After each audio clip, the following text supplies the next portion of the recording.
ನಮಸ್ಕಾರ, ನಾನು ನಿಮ್ಮ ಪ್ರೀತಿಯ ಸೆಲ್ವಂ, ಸಮಾಜ ಸೇವಕರು ಹಾಗೂ ನಮ್ಮ ಜನಗುರು ಬಳಗದ ಅಧ್ಯಕ್ಷರು.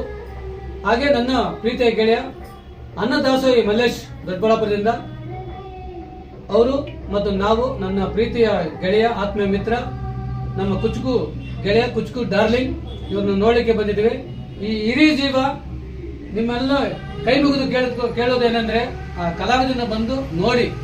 ನೀವು ಹಣ ಕೊಳ್ಳಿದ್ರು ಬರಲ್ಲ, ಅವ್ರು ಒಂದೇ ಒಂದು ಕೇಳೋದೇನೆಂದ್ರೆ ಕಲಾವಿದರು ಬಂದು ಮಾತಾಡಿಸಿ ಹೋದ್ರೆ ಸಾಕಂತಾರೆ. ಇದುವರೆಗೂ ಯಾರೇ ಒಬ್ಬ ಕಲಾವಿದರು ಬಂದಿಲ್ಲ. ನನಗೆ ತುಂಬಾ ನೋವಾಗ್ತಿದೆ. ಮನುಷ್ಯ ಇದ್ದಾಗೆ ಬಂದು ನೋಡೋದು ಬೇರೆ. ಅದಕ್ಕಾಗಿ ಆ ಹಿರಿಯ ಜೀವ ದಿನ ಬರುತ್ತಾನೆ. ಮನೆಯಲ್ಲಿ ಹೆಂಡತಿ ಮಕ್ಕಳು ಅಷ್ಟು ಒಳ್ಳೆ ರೀತಿಯಲ್ಲಿ ನೋಡ್ಕೊತಾರೆ.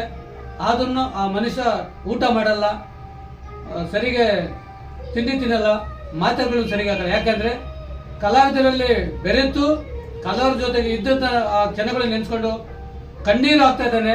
ಇವತ್ತು ಅವ್ರ ಮಗ, ಅವರ ಧರ್ಮಪತ್ನಿ ನನಗೆ ಹೇಳಿದಾಗ ನನ್ನ ಕಣ್ಣಲ್ಲಿ ತುಂಬಾ ನೋವಾಗ್ತದೆ, ದುಃಖ ಬರ್ತದೆ. ದಯವಿಟ್ಟು ಕಲಾವಿದರೇ ತಾವು ಬಂದು ಆ ಹಿರಿಯ ಜೀವವನ್ನು ನೋಡ್ಕೊಂಡು ಮಾತಾಡ್ಸ್ಕೊಂಡು ಹೋಗಿ. ನಿಮ್ಮೆಲ್ಲರಿಗೂ ನಾನು ಮತ್ತೊಮ್ಮೆ ಕೇಳ್ಕೊಳ್ಳೋದೇನೆಂದ್ರೆ ದಯವಿಟ್ಟು ಬನ್ನಿ, ಆ ಕಲಾವಿದರು ಮಾತಾಡ್ತೀವಿ. ನಿಮ್ಮೆಲ್ಲರಿಗೂ